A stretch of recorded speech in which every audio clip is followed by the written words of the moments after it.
ॐ नमः सिद्धेभ्यः। ॐ नमः सिद्धेभ्यः। ॐ नमः सिद्धेभ्यः। ॐ जय जय जय। नमोस्तु नमोस्तु नमोस्तु। नमो अर्यन्ताणं नमो सिद्धाणं नमो ऐरियाणं नमो वजायाणं नमो लोये सवसाणं। मंगलम भगवान वीरो मंगलम गौतमो गणी मंगलम कुंद कुंदार्यो जैन धर्मोस्तु मंगलम। सर्वमंगलम मांगल्यम सर्वकल्याणकारकम प्रदानम सर्वधर्माणां जैनम जयतु शासनम जैनम जयतु शासनम। अरिहंत देव वंदे गुरु वंदे नगणनाण्यरायो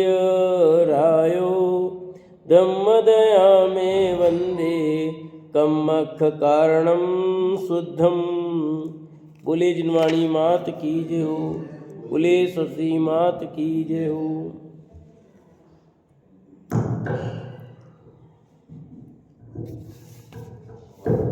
सुदृष्टि तरंगिणी नाम का ग्रंथ पंडित टेकचंद जी कृत अपनी चर्चा यहाँ जो चल रही है। कल जीव और अजीव की पहचान कराई थी, इन दोनों का स्वरूप क्या है। जीव अजीव का स्वरूप कहा था कल।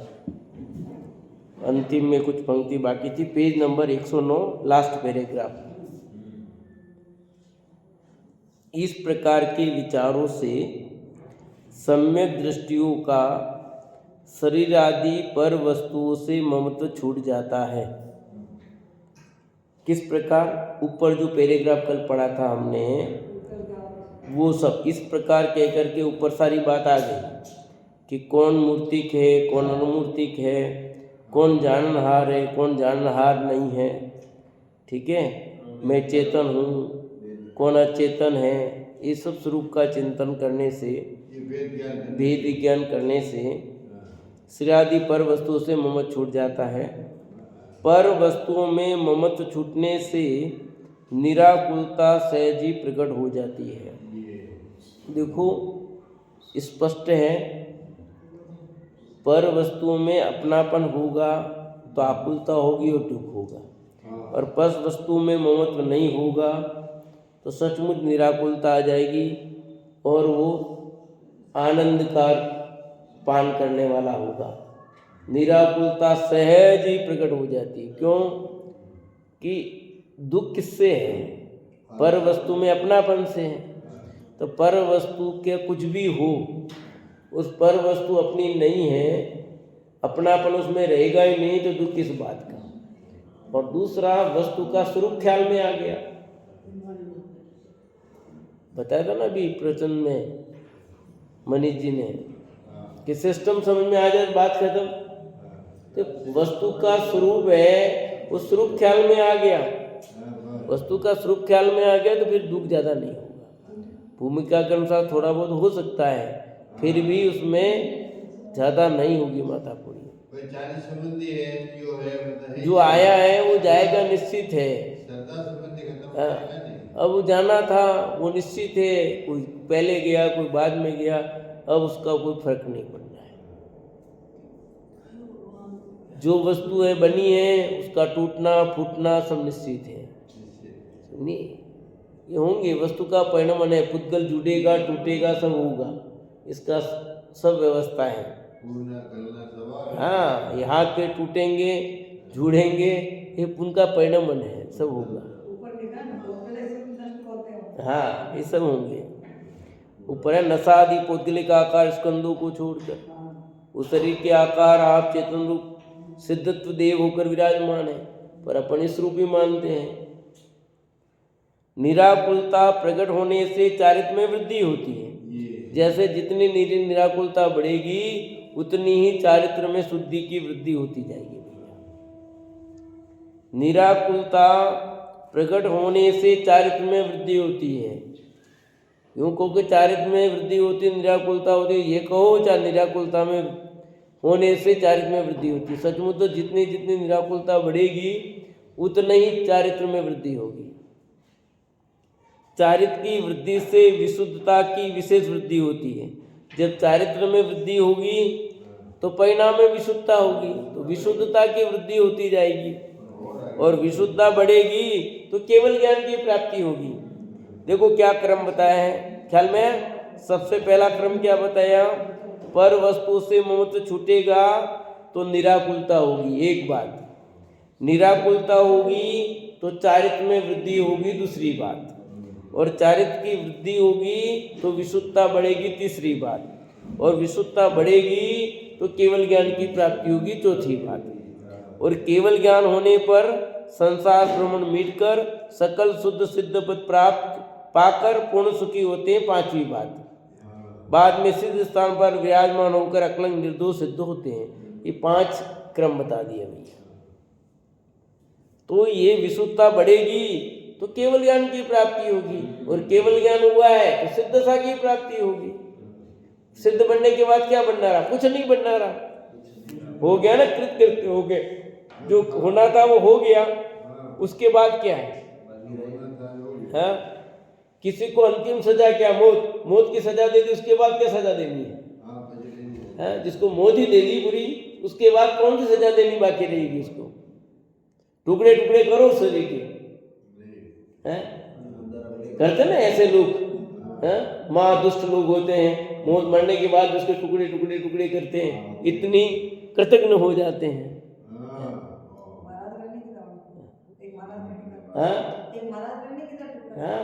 महाराज के कई लोगों के कर दिए, फ्रिज में डाल दिए टुकड़े करके, क्या क्या कर देते, कैसे कैसे लोग। तो ऐसे लोगों को क्या कहें?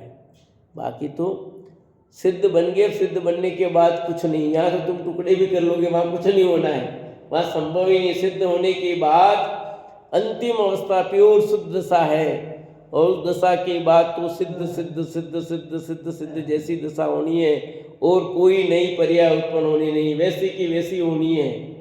पर उससे भिन्न प्रकार की कोई नई दशा पैदा होने वाली नहीं है। आत्मा से निकल गया, शरीर के टुकड़े में क्या? हाँ, करो, कुछ नहीं फर्क पड़ता, क्या फर्क पड़ेगा?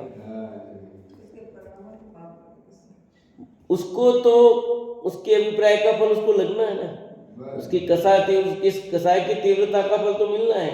उसको सिर्फ मृत्यु का फल नहीं मिलना अकेला, उसको जितनी जितनी तीव्र कसाय, उस तीव्र कसाय के अनुसार उसको फल मिलना है। जगत पूज्य पद धारण कर अविनाशी सुख रूप होते हैं, ऐसे सिद्ध पद को हमारा नमस्कार है। कैसा? एकदम निर्दोष पद है। सिद्ध पद माने अकलंक लिखा, अकलंक, अकलंक माने कलंक रहित। जगत पूज्य पद धारण कर, जगत में पूज्य जो, जगत पूज्य पद धारण कर अविनाशी सुख रूप होते। अविनाशी माने अब कभी भी विनाश को प्राप्त नहीं होगा, ऐसा सुख प्राप्त कर लिया।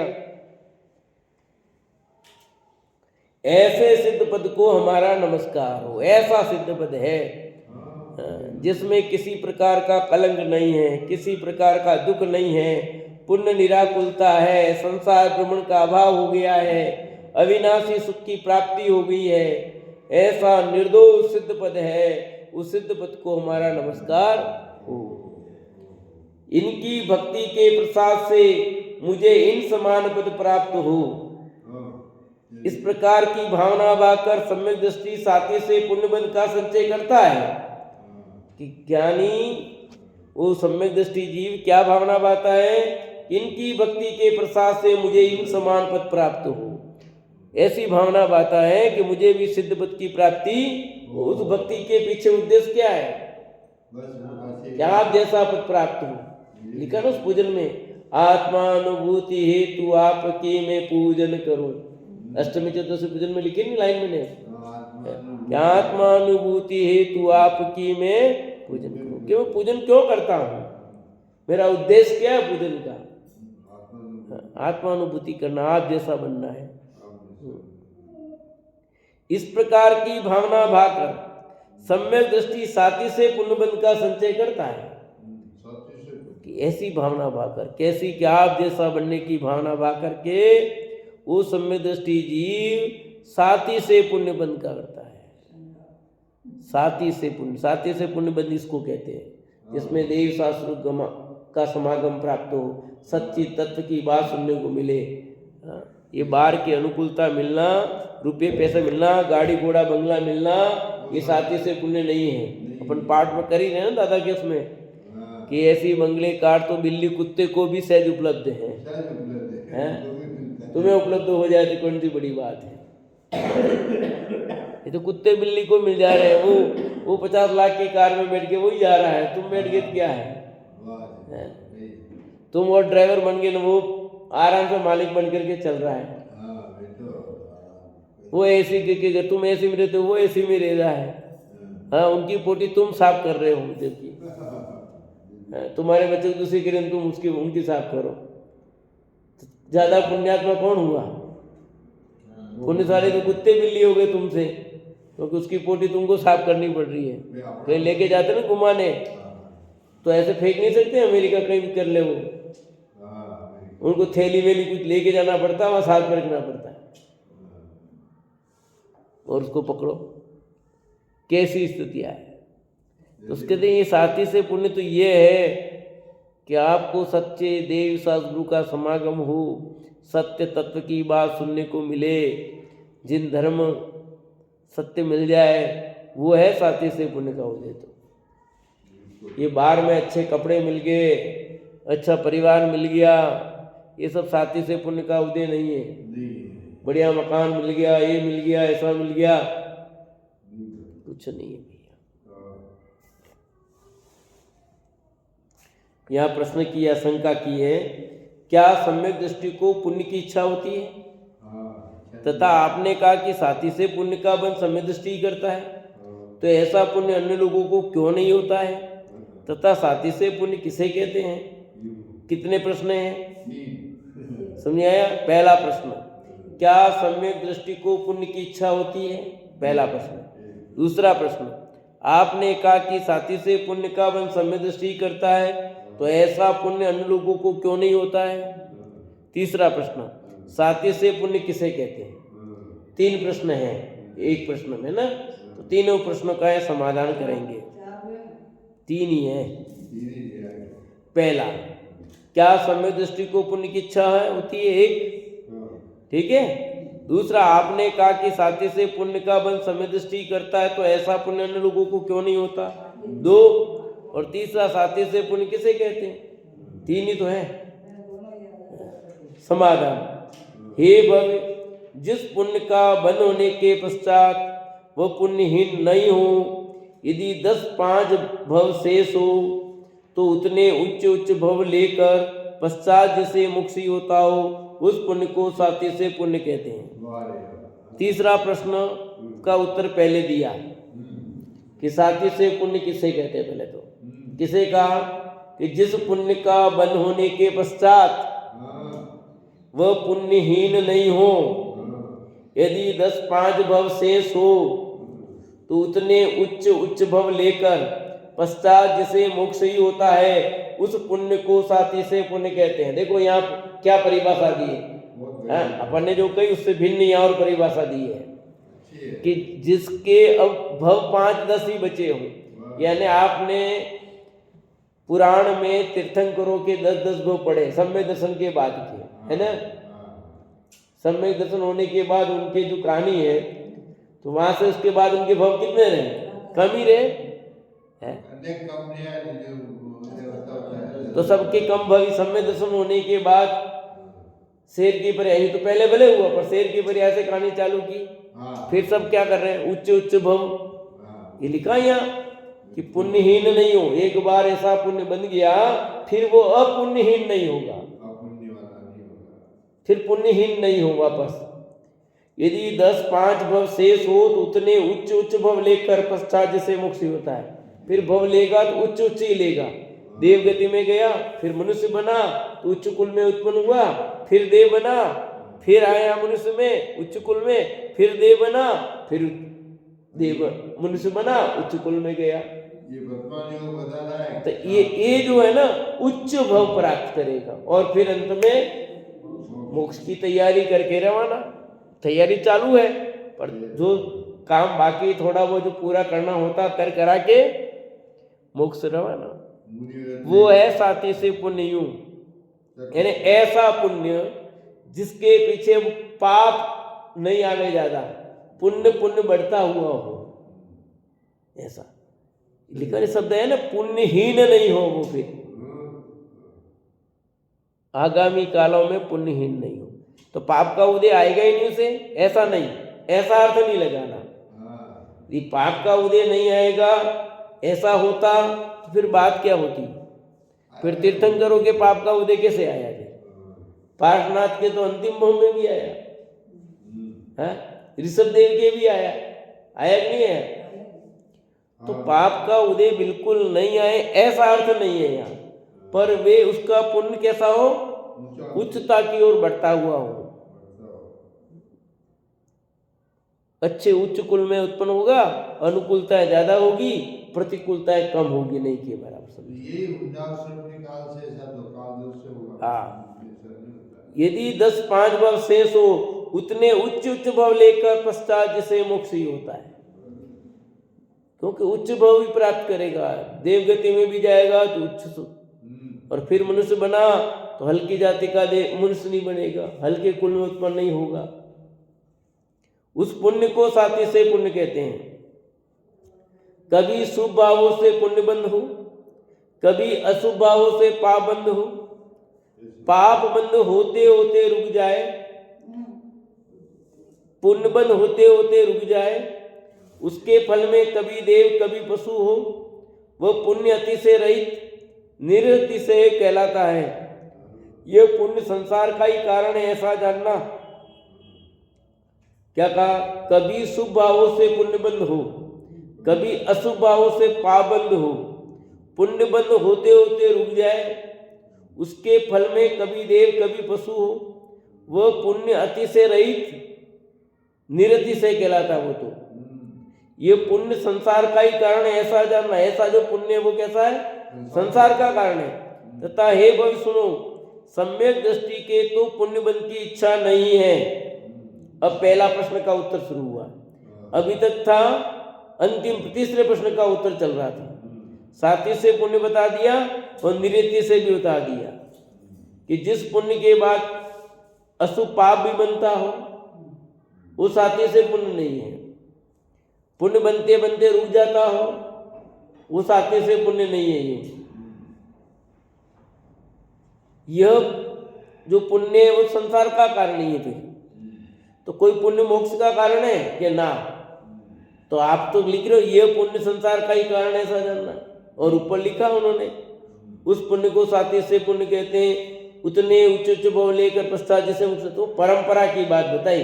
कोई भी पुण्य मुक्ति का कारण नहीं है, कोई भी पुण्य चाहे निरति से हो साथी से हो, पर साथी से पुण्य को परंपरा से मुक्ति का कारण कह दिया ऐसा, परंतु वो पुण्य का मुक्ति का कारण नहीं है।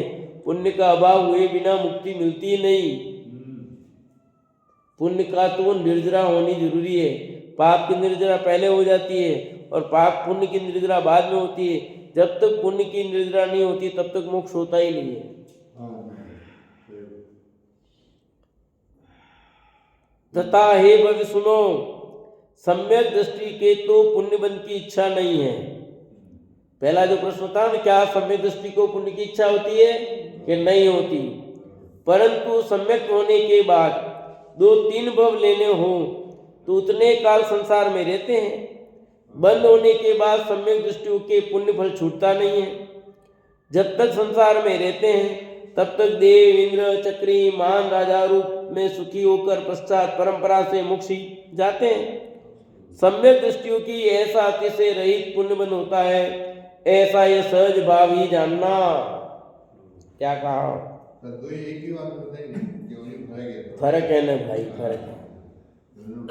क्या कह रहे हैं कि सम्यक दृष्टि पुण्य का फल चाहता है क्या, नहीं चाहता है क्या, नहीं चाहता है ना। क्या सम्यक दृष्टि को पुण्य की इच्छा होती है कि नहीं इच्छा होती है, पर भूमिका के अनुसार पुण्य तो होता है कि सम्यक दृष्टि के तो पुण्य बंध की इच्छा नहीं है, वो पुण्य बांधना नहीं चाहता, परंतु करे क्या, सम्यक होने के बाद 2-3 भव लेने हो, जितने भी भव उसके होने हो, उतने काल वो संसार में रहेगा, अभी संसार बाकी है।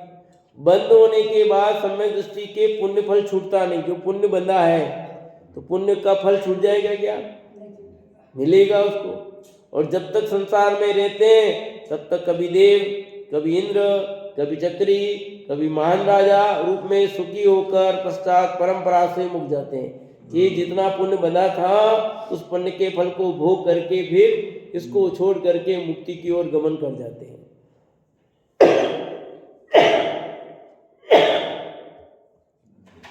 तो पुण्य का फल भी भोगना पड़ता है क्या, हाँ, पाप का फल भी भोगना पड़ता है, पुण्य का फल भी भोगना पड़ता है,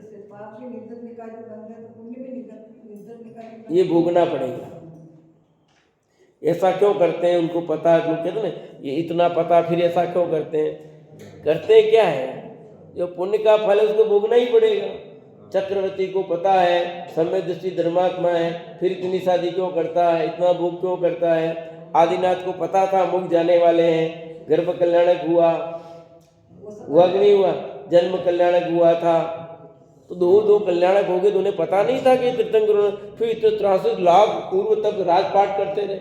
दीक्षा पहले ले लेनी चाहिए थी उनको, जब उनको पता था संसार असार है, सब कुछ है, तो फिर क्यों नहीं ली दीक्षा।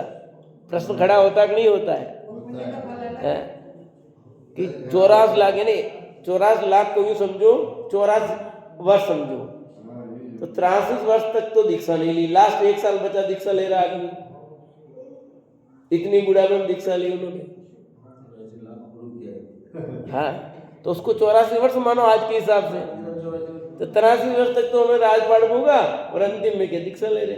जब उनको पता था, नहीं पता उसको अलग बात है, उनको तो पता था ना, गर्भ कल्याणक बना लिया, जन्म कल्याणक भी बना लिया, इतने देर सेवा कर रहे थे, सब ठाट बाट पता था, फिर क्यों नहीं ली। तो वो अर्थ यहाँ कि पुण्य का फल भोगना पड़ेगा, वो भोगना पड़ेगा उनको, जो बांधा वो भोगना पड़ेगा, तभी होगा सब काम। जितना जितना बंधा वो सब भोगना पड़ेगा। अपने करने से थोड़ी होता है, चाहने से थोड़ी होगा। सम्यक दृष्टि की ऐसा ही अतिशय सहित पुण्य बंध होता है, क्या लिखा, सम्यक दृष्टियों के ऐसा ही अतिशय सहित पुण्य बंध होता है। ऐसा ये सहज भाव ज्ञान, ये सहज रूप है, बस सहज जानना कि सब सहज है, सहज रूप रहो, बस सहज रूप से होकर के भोगते हो, बस ये सहज रूप से भोगना है, भोगा जाएगा। जो भूमिका में जिसमें जिसमें है वो सब कुछ होगा, उसका उसके अनुसार सब कार्य होंगे। इस प्रकार जीव अजीव तत्वों का स्वरूप जैसा जिन देव ने दिव्यधनी द्वारा का, वैसा ही गंधर्व देव ने निरूपित किया। क्या कहा कि जीव अजीव तत्व का स्वरूप जिनेंद्र भगवान ने जैसा कहा था, जिनेंद्र भगवान की दिव्य में जैसा आया था वैसा ही गंधर्व परमात्मा ने कहा, उसमें कुछ परिवर्तन नहीं किया, कुछ मेल मिलाप करके किया हो ऐसा नहीं। मैं कहता हूँ ना, जैसे हमने जो बात की, वो टावर जलता, टावर लेके वापस तो सुनाता है, तो कोई चेंज करता है क्या? आप जो बोल रहे हो वैसा का वैसा सुनता है कि नहीं सामने वाला, कोई चेंज नहीं करता कि इसमें और मिला दो 2-4 शब्द कुछ। ऐसे गंधर्व परमात्मा भी तीर्थंकर की वाणी को ज्यों का त्यों ही प्रोपित करते हैं, कोई उसमें मिलावट नहीं करते हैं। उसी के अनुसार परंपरा से आचार्य प्रोपित करते आए हैं। जैसा गंधर्व देवों ने कहा, उन्हीं गंधर्व देवों की बात को परंपरा से आचार्य आगे प्रोपित करते हैं, वर्णन करते हैं, समझाते हैं।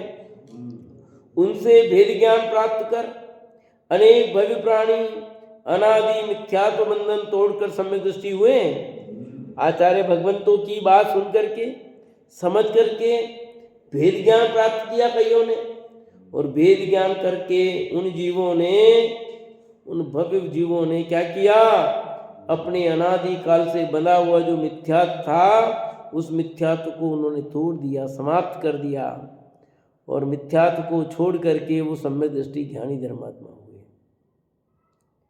आचार्य भगवंत की बात को समझे, वस्तु स्वरूप को स्वीकार किया कि वस्तु स्वरूप तो ऐसा है। वस्तु स्वरूप विचारते मन पावे विश्राम। आया कि नहीं आया? बनारदास जी ने बोला कि वस्तु स्वरूप का विचार करोगे तो मन विश्राम को प्राप्त हो जाएगा, शांत हो जाएगा, आकुलता खत्म हो जाएगी, निराकुलता आ जाएगी। तो आचार्य भगवंतों की बात तो वस्तु स्वरूप को बताने वाली है। सब तीर्थंकरों की वाणी है, गंधर्वों ने झेली है, आचार्य भगवंतों ने प्रूपित की है और हम तक आई है। उस वाणी को हम स्वीकार कर लें, हम निहाल हो जाएं, ऐसी वाणी है। उनसे भेद ज्ञान प्राप्त कर अनेक भव्य प्राणी अनादि मिथ्यात्व मन तोड़कर समदृष्टि हुए। उन्हीं के अनुसार यहाँ भी सामान्य से तत्व संबंधी भेद ज्ञान का है। इस कृति में भी हमने उसी बात को, उन्हीं आचार्य भगवंत की बात को अपने शब्दों में यहाँ हमने कहा है, समझाया है। इसका रस जानकर अब हे भव्य तत्वज्ञानी हो, क्या कहा कि हमने भी जो बात कही हमारी नहीं है, तीर्थंकर भगवंतों की है। आचार्य की बात को हमने स्वीकार किया है, तो हमारी बात नहीं आचार्यों की रही। आचार्यों ने किसकी? गंधर्वों की जली। गंधर्वों ने क्या किया? क्या भगवान महावीर की। तो बात किसकी हुई? मूल महावीर की। तीर्थंकरों की हुई कि नहीं हुई? अपनी कहाँ रही? ये घड़ी मानो टाइटन कंपनी की, ठीक है। उस कंपनी से निकल करके एक मेन होलसेलर जो सप्लायर उसके पास आई, उसने भी छोटे सप्लायर को दी, फिर उससे सप्लायर से एक और सप्लायर से आई, फिर दुकानदार के पास आई, दुकानदार से मेरे पास आई। तो घड़ी किसकी रही है? घड़ी कहने का मालिक मैं हो गया, पर ये कंपनी की जो घड़ी थी मूल किसकी रही है? टाइटन की रही ना घड़ी। तो कि अब इसमें घड़ी हो जाएगा मेरा नाम, मालिक अपन कहलाते हैं भले, पर असली घड़ी किसकी है? टाइटन की रही ना। ऐसे ही बात कहाँ से आई? तीर्थंकर भगवंतों से यहाँ तक आई। तो बात किसकी रही? तीर्थंकर भगवंतों की। हमारे इसमें कुछ भी नहीं है। जैसे घड़ी हमने पैसे दे दिए हमारी कहलाती है, ऐसे हमने कही हमारी कहलाती है, पर हमारी कहाँ रही है? किसकी? तीर्थंकर भगवंतों की है।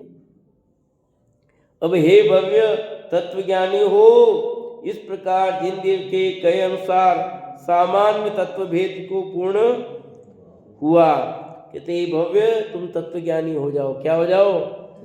तत्वज्ञानी हो। और इस प्रकार जिन देव के कहे अनुसार सामान्य तत्व भेद हमने किया, वो यहाँ पूरा होता है। इस प्रकार अनादि ब्रह्म में भूली चेष्टा के धारक अतत्व श्रद्धानी कुगुरुओं के उपदेश रूपी फांसी में फंसे, धर्म वासना रहित संसार भोग के विलासी, समता रस के अभाव में तृष्णा रूपी ताप से त्रसित दुखी, ज्ञान चक्षु रहित अंध सम बालवत लीला करने वाले भूले प्राणियों को सौम्य बुद्धि पात्र धर्मार्थी जानकर दया भाव से उन्हें समझाने के लिए कुवादियों द्वारा प्रूपित अनेक कल्पित मतों में से जो स्वेच्छा बुद्धि कल्पना द्वारा भिन्न भिन्न तत्व भेद कहे, उनकी असत्यता प्रकट करके जिन भाषित जीवजी तत्व द्रव्य गुण पर्याय सहित भिन्न भिन्न नए द्वारा बतलाए, ये सर्वज्ञ भाषित तत्व भेद सत्य है, किसी वादी द्वारा खंडित नहीं किया जा सकता है। अतः प्रमाण है ये जीव जी आदि तत्व ही सत्य है। क्या कहा है कि ये ही सत्य है। कितनी सारी बातें कही है यहाँ पर कि कौन कौन क्या। अनादि ब्रह्म में भूले भेजी, हमने किसको समझाया कि अनादि से ब्रह्म में भूले हैं। कौन? हम आज के भूले हुए नहीं है, अभी के भूले हुए नहीं है, कल परसों के भूले हुए नहीं है, कुछ वर्षों से भूले हुए नहीं है, इसी भव में भूले हुए नहीं है। हम तो भवों भवों से, अनादि से भूले हुए, ब्रह्म में भूले हुए हैं, निर्णय ही नहीं कर पाए अभी तक। ऐसे अनादि ब्रह्म में भूले जीवों को हम समझाया है। भोली चेष्टा के धारक, क्या लिखा? भोली चेष्टा के धारक मतलब कुछ निर्णय नहीं करे, भोले जीव बेचारे, कहते हैं ना ये भोले जीव अज्ञानी है, कुछ ख्याल में नहीं आ रहा है, इधर कहो इधर तैयार, इधर कहो इधर तैयार। धर्म के नाम पर कुछ करना तो चाहते हैं, पर क्या करें क्या नहीं करें कुछ निर्णय नहीं कर पाते। वो सब भोले जीवी तो है। धर्म सब करना चाह रहे हैं कि नहीं करना चाह रहे? बोलो। धर्म सब करना चाहते हैं, पर धर्म के नाम पर वस्तु तो है क्या चीज ये पता ही नहीं है, इसलिए सब भोले जीव हैं। गुरुदेव कहते हैं भूलेला जीव छे, तो भोला जीव है, पता नहीं, निर्णय नहीं हो पा रहा है। अतत्व श्रद्धानी कुगुरुओं के उपदेश रूपी फांसी में फंसे। अतत्व श्रद्धानी, तत्व का श्रद्धान नहीं हुआ है, और कुगुरुओं के उपदेश रूपी फांसी में फंसे हुए अभी तक। जैसा कुगुरु कहते हैं, उनकी बात उन्हें अच्छी लगती है, उसको स्वीकार कर लेते हैं और उसमें फंसे हुए हैं। बढ़िया बढ़िया बढ़िया, सारा जगत देखो कैसे कैसे फंसा हुआ, लाखों की भीड़ लग रही है। क्या वस्तु स्वरूप पता ही नहीं है। कौन क्या कह रहा है, कौन क्या नहीं कह रहा है, जो कहे सब चल रहे हैं, पागल हो रहे हैं सब। सत्य की खबर नहीं है, सत्य के नाम पर लूटा जा रहा है। एक आता शब्द, श्रद्धा का लुटेरा सबसे बड़ा लुटेरा है। क्या कहा? हाँ, सबसे बड़ा लुटेरा वही है। तो हमारी श्रद्धा लूटी जा रही है। यहाँ तो सारे क्या लूट रहे हैं? धन का लुटेरा कोई बड़ा लुटेरा नहीं है। आपका मकान लूट लिया, शरीर लूट लिया, कुछ नहीं है। सबसे बड़ा लुटेरा तो श्रद्धा का लुटेरा है। और अपनी श्रद्धा कौन लुटा रहे, पता ही नहीं पड़ रहा है, और वो लगता ही नहीं लुटेरा है। वो लुटेरा लगता ही नहीं अपने को, बहुत बड़ा भगवान लगता है, अच्छा व्यक्ति लगता है। इसलिए यहाँ लिख दिया, उपदेश रूपी फांसी में फंसे। अतत्सदानी गुरु के उपदेश रूपी फांसी में फंसे। फांसी में फंसे लिखा है। मौत की सजा दे रहा है एक तरह से वो तुम्हें, पर लगता ही नहीं है कि वो मौत की सजा जैसा कार्य हो रहा है। धर्म वासना रहित है, जो जी धर्म की वासना से रहित, अभी धर्म का पता नहीं। संसार भोग के विलासी, संसार और भोग के ही तो विलासी है। ज्यादातर जीव क्या कर रहे हैं? अब जैसे वो धीरेन्द्र शर्मा क्या भीड़ लग रही है, मान लो, तो किसके लिए जा रहे हैं? वो मुक्ति के लिए जा रहा हो। सब संसार भोग की तो विलासी है वो। मेरे ऐसा हो गया तो कब होगा, क्या होगा, क्या क्या प्रश्न पूछते हैं। कौन मुक्ति का प्रश्न पूछता है? और अपने मुंडाजों के पास भी जाते तो कौन मुक्ति के प्रश्न पूछते हैं? कैसे होगा सम्यक दर्शन कौन पूछता है? आत्मानुभूति कैसे होगी किसने प्रश्न पूछा, सुना? सब कैसे कैसे प्रश्न पूछते हैं, और कहाँ कहाँ से घुमा फिरा करके उनसे बातें करते हैं। उनके प्रश्न ही कैसे होते हैं पता ही नहीं है। कोई चल रही है। समतारस के अभाव में तृष्णा रूपी तापस से त्रसित। समतारस के अभाव में, समतारस है ही नहीं, तृष्णा रूपी ताप से त्रसित हैं, दुखी हैं। ज्ञान चक्षु रहित, भले चर्म चक्षु खुले हों पर ज्ञान चक्षु तो बंदे हैं भी। ज्ञान चक्षु को तीसरा नेत्र कहा ना, केवल ज्ञान को आया था ना विधान में। अंधसम, अंधे जैसे।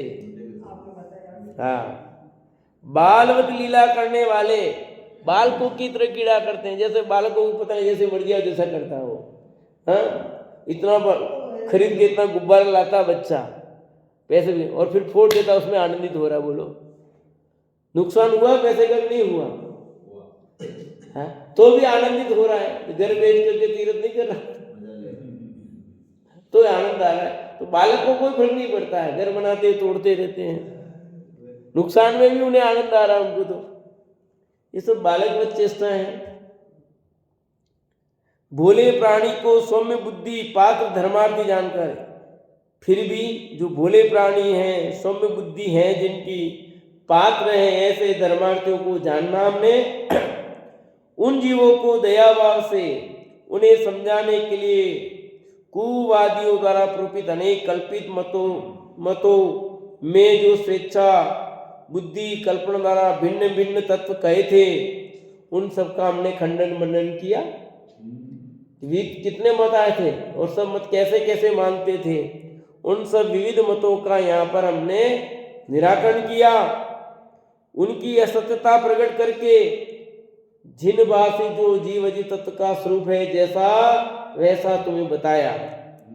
द्रव्य गुण पर्याय सहित भिन्न भिन्न नए द्वारा बदला है। द्रव्य का स्वरूप क्या, गुण का स्वरूप क्या, हाँ पर्याय का स्वरूप क्या, विविध नयों से तुमको द्रव्य गुण पर्याय का ज्ञान कराया।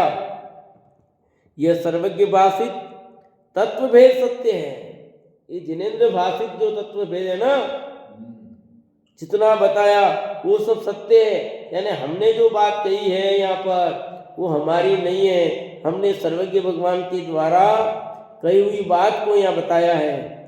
किसी वादी द्वारा खंडित नहीं किया जा सकता।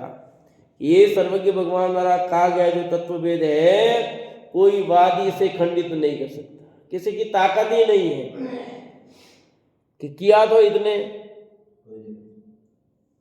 कुछ भी बोला, कुछ भी इस पर खंडित क्या कर सका उसे। समोसरण में कोई है एक भी उठा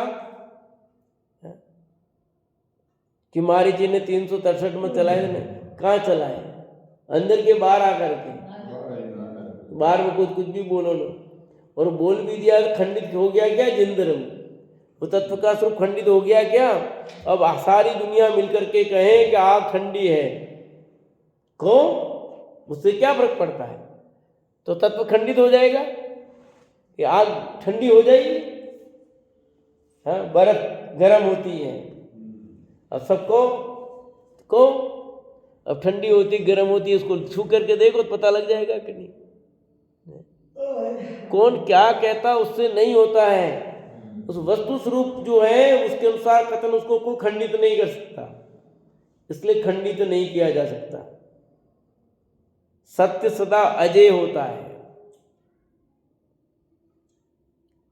तो यहां लिखा है कि ये सर्वज्ञ भाषी तत्वभेद सत्य है, किसी वादी द्वारा खंडित नहीं किया जा सकता, अतः प्रमाण है, इसलिए वो प्रमाणित है। ये जीव जीवादि तत्व ही सत्य हैं कि ये जो जीव जीव का स्वरूप बताया है वो सत्य है। जीव जीव आश्रय वंश वणिजरा मुख्य 7 तत्व हैं। जीव पुद्गल धर्म धर्म आकाश काले 6 द्रव्य हैं। ये सब सत्य है, कोई कपोल कल्पित मन गणंत नहीं है, बना दियो बैठे बैठे गढ़ दियो, ऐसा नहीं है। इनका सत्यार्थ स्वरूप बताया।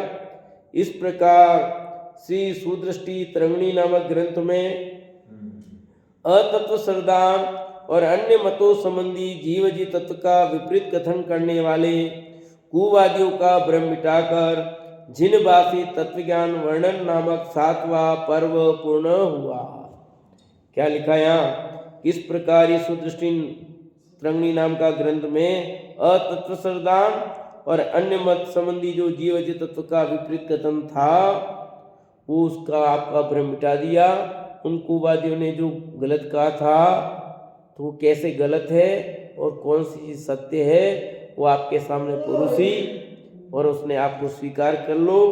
जिन भाषी तत्व ज्ञान जैसा है वैसा वर्णन किया उसको स्वीकार करो। इस प्रकार का ये जो 7वां पर्व था वो पूर्ण हुआ।